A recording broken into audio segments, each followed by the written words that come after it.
एक बार फिर से आप सभी का स्वागत है आपके अपने यूट्यूब चैनल पर। भारत और मालदीव 400 मिलियन डॉलर के ऋण अदला बदली पर एक समझौता किए हैं, जिसमें भारत मालदीव को 400 मिलियन डॉलर की ऋण अदला बदली सुविधा प्रदान करेगा। मालदीव के राष्ट्रपति जो अभी पिछले कुछ दिनों तक इनका रवैया थोड़ा चीन के प्रति लगाव ज़्यादा था, इंडिया के प्रति लगाव कम था। हालांकि इनके 3 मंत्रियों पर मुकदमा भी हुआ था। प्रधानमंत्री मोदी के बारे में उन्होंने गलत टिप्पणियां भी की थी, लेकिन आज आकर फिर से इंडिया से मिल रहे हैं। 6 से 10 अक्टूबर 2024 तक भारत में अपनी पहली आधिकारिक द्विपक्षीय यात्रा पर आ गए थे। इससे पहले वो जून 2024 में प्रधानमंत्री नरेंद्र मोदी के शपथ ग्रहण समारोह में भी शामिल हुए थे। डॉक्टर मुर्मू पहली बार 7 अक्टूबर 2024 को नई दिल्ली आए थे, जहां उन्होंने राष्ट्रपति द्रौपदी मुर्मू और प्रधानमंत्री नरेंद्र मोदी से मुलाकात की थी। राष्ट्रपति मुर्मू व्यापारिक कार्यक्रम भाग लेने के लिए मुंबई और फिर बेंगलुरु जाएंगे। अगली न्यूज़ की बात करेंगे तो शिगेरू इशिबा जापान के 102वें प्रधानमंत्री नियुक्त किए हैं। शिगेरू इशिबा, जो कि जापानी सम्राट नारुहितो ने शिगेरू इशिबा को जापान का नया प्रधानमंत्री नियुक्त किया है। ये देखिए, ये नाम याद करेंगे, नारुहितो, जो कि जापानी सम्राट भी हैं। जापानी संसद के निचले सदन प्रतिनिधि सभा द्वारा शिगेरू इशिबा को जापान के 102वें प्रधानमंत्री के रूप में मंजूरी दिए जाने के बाद जापानी सम्राट ने शिगेरू इशिबा को नियुक्त किया। 67 वर्षीय शिगेरू इशिबा फूमियो किशिदा की जगह लेंगे, जो उसी राजनीतिक पार्टी लिबरल डेमोक्रेटिक एलडीपी से थे। बड़ा ही सुंदर, उसी पार्टी के फिर से बने। एलडीपी ने 1955 में अपने गठन के बाद लगभग जापान पर लगातार शासन किया है। जापान की संसद का नाम डाइट है। उच्च सदन में 250 सदस्य हैं, जबकि प्रतिनिधि सभा में 467 सदस्य हैं। जापानी सरकार निचले सदन के प्रति उत्तरदायी है, जैसा कि भारत की सरकार भी भारत लोकसभा के प्रति उत्तरदायी है। जापान के बारे में बात करें तो पूर्वी तट पर स्थित एक द्वीप समूह जिसमें 4 द्वीप हैं: होक्काइडो, होन्शु, शिकोकू और क्यूशू। माउंट फूजी जापान का सबसे ऊंचा पर्वत है, जो कि 3778 मीटर है और यह सक्रिय ज्वालामुखी है। जापानी लोग अपने देश को निहोन या निप्पान का देश कहते हैं। जापान एक विकसित देश है और G7 और OECD का सदस्य भी है। यह चीन के बाद एशिया की दूसरी सबसे बड़ी अर्थव्यवस्था है और संयुक्त राष्ट्र अमेरिका और चीन और जर्मनी के बाद दुनिया की चौथी सबसे बड़ी अर्थव्यवस्था है। इसकी राजधानी टोक्यो है। मुद्रा येन है। प्रधानमंत्री शिगेरू इशिबा हैं। कोको गॉफ ने चेक खिलाड़ी कैरोलिना मुशुवा को हरा। हालांकि कोको ट्रेंच की बात करेंगे तो जो कि मैक्सिको और भूमध्य सागर के बीच में है, कह सकते हैं। कोको गॉफ ने चेक खिलाड़ी कैरोलिना मुशुवा को हराकर चाइना ओपन जीत लिया है। कोको गॉफ, जो कि 20 वर्षीय अमेरिकी टेनिस स्टार कोको गॉफ ने चेक गणराज्य की कैरोलिन मुशुवा को हराकर 2024 का WTA China Open tennis tournament जीत लिया है। कोको गॉफ सबसे कम उम्र के चाइना ओपन विजेता बन चुके हैं।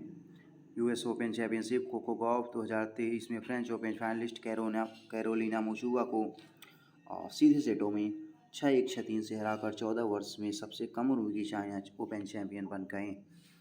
मुंबई ने अपनी पहली पारी में बढ़त के आधार पर 2024-25 ईरानी ट्रॉफी जीत लिया है। आपको बता दें, ईरानी ट्रॉफी किसने जीता है, तो मुंबई ने जीता है। 1 मिनट में थोड़ा ये ऑन कर दूँ। मुंबई ने शेष भारत पर पहली पारी की बढ़त के तहत 2024-25 सीजन ईरानी कप जीत लिया है। मुंबई ने 27 साल बाद ट्रॉफी जीती है। 1997-98 सीजन में इसे जीता था। मौजूदा रणजी चैंपियन का यह 16वां ईरानी खिताब था। ईरानी कप एक प्रथम श्रेणी घरेलू क्रिकेट टूर्नामेंट है, जो इस 1 से 5 अक्टूबर 2024 तक लखनऊ के इकाना स्टेडियम में खेला गया।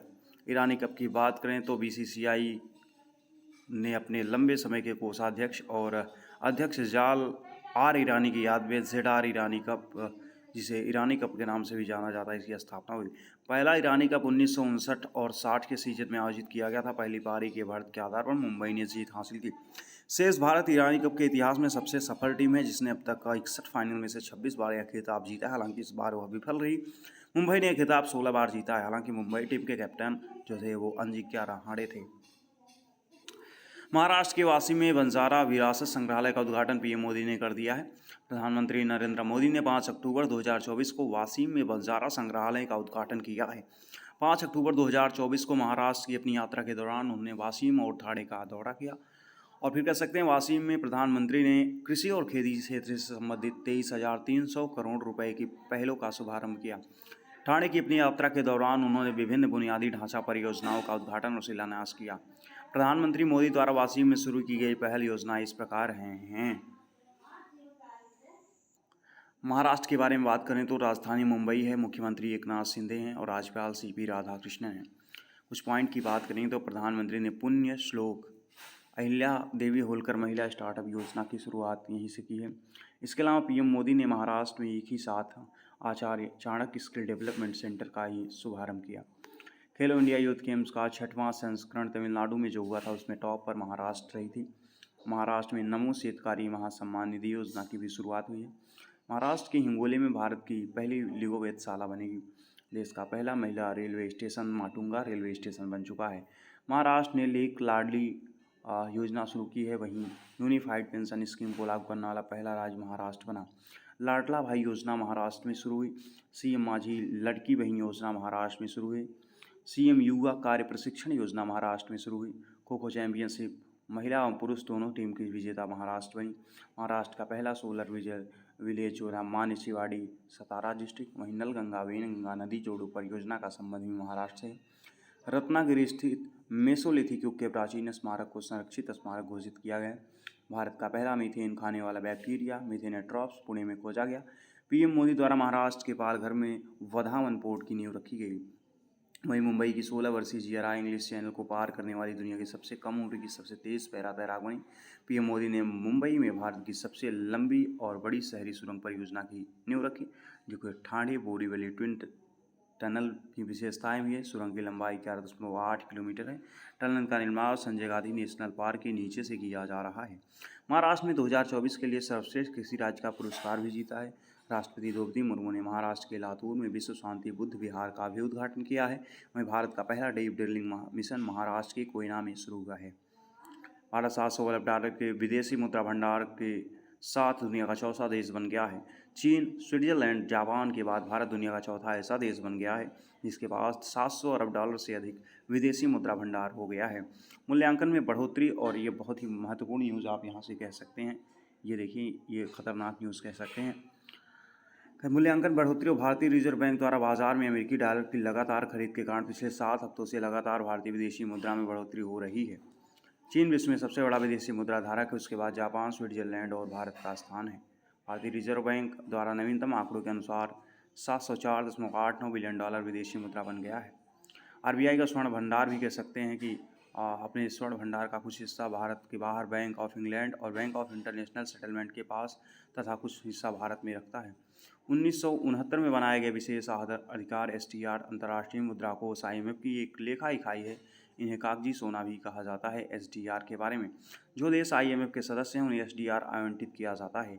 SDR कोई मुद्रा नहीं है, तथापि सदस्य देश अपनी SDR होल्डिंग्स को अन्य सदस्यों के साथ मुक्त रूप से विनिमय कर सकते हैं। LIC ने बैंक ऑफ महाराष्ट्र में हिस्सेदारी बढ़ाकर 7.10% कर दी है। 7.10% वैसे अगर लॉजिकली देखा बोला जाता है। भारतीय जीवन बीमा निगम LIC ने बैंक ऑफ महाराष्ट्र में अपनी हिस्सेदारी पहले 4.05% से बढ़ाकर 7.10% कर दिया। जैसा कि 5 अक्टूबर 2024 को एक एक्सचेंज फाइलिंग में बताया गया। यह वृद्धि 25.96 करोड़ इक्विटी शेयर के आवंटन के बाद हुई है, जिसकी कीमत 57.36 प्रति शेयर है। यह रणनीतिक कदम LIC के बैंक के विकास संभावना में विकास को दर्शाता है। नेपाल ने प्रकाश मान सिंह राउत को नया प्रधान न्यायाधीश नियुक्त किया। प्रकाश मान सिंह राउत। नेपाल के राष्ट्रपति रामचंद्र पौडेल ने प्रकाश मान सिंह राउत को देश का नया प्रधान न्यायाधीश नियुक्त किया है। RBI ने अविरल जैन को पदोन्नत कर कार्यकारी निदेशक बना दिया है। भारतीय रिजर्व बैंक ने अविरल जैन को पदोन्नत करके ED बनाए जाने की घोषणा, कार्यकारी निदेशक बनाए जाने की घोषणा की है। भारतीय रिजर्व बैंक के बारे में बात करेंगे तो भारतीय वित्तीय प्रणाली का शीर्ष निकाय या केंद्रीय वित्त मंत्रालय के अधीन RBI बैंक नोट जारी करता है। RBI के बारे में महत्वपूर्ण तथ्य की बात करें तो सर आसबोर्न स्मिथ पहले इसके अध्यक्ष 1935 से 37, उसके बाद CD देशमुख 43 से 49। मनमोहन सिंह एकमात्र प्रधानमंत्री जिन्होंने RBI के गवर्नर के रूप में भी कार्य किया है। RBI का आधिकारिक प्रतीक चिन्ह है ताड़ के पेड़ और बाघ। इस प्रकार अविरल जैन की नियुक्ति RBI की रणनीतिक योजनाओं में महत्वपूर्ण योगदान देगी और बैंक के सुचारू संचालन को सुनिश्चित करेगी। CM योगी ने लॉन्च किया महाकुंभ का लोगो, वेबसाइट और ऐप। ये देख लीजिए, ये ऊपर लोगो बना हुआ है, सर्व सिद्धि प्रभ कुंभ है, महाकुंभ प्रयागराज 2025।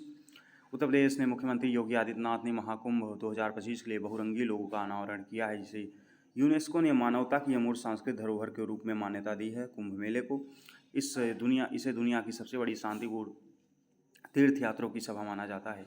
कुंभ मेला हर 4 साल में एक निर्धारित स्थान पर और अर्ध कुंभ हर 6 साल में और पूर्ण कुंभ 12 वर्षों में ग्रहों की स्थिति के आधार पर लगता है। महाकुंभ सबसे बड़ा और सबसे महत्वपूर्ण, जिसे प्रयागराज में 144 वर्षों के बाद 12 पूर्ण कुंभ की समाप्ति पर आयोजित किया गया है। इन सभी न्यूज़ों के साथ आज की करंट अफेयर्स यहीं तक। जैसा भी लगे आप लोग कमेंट करना। तब तक के लिए धन्यवाद। बने रहिए चैनल पर।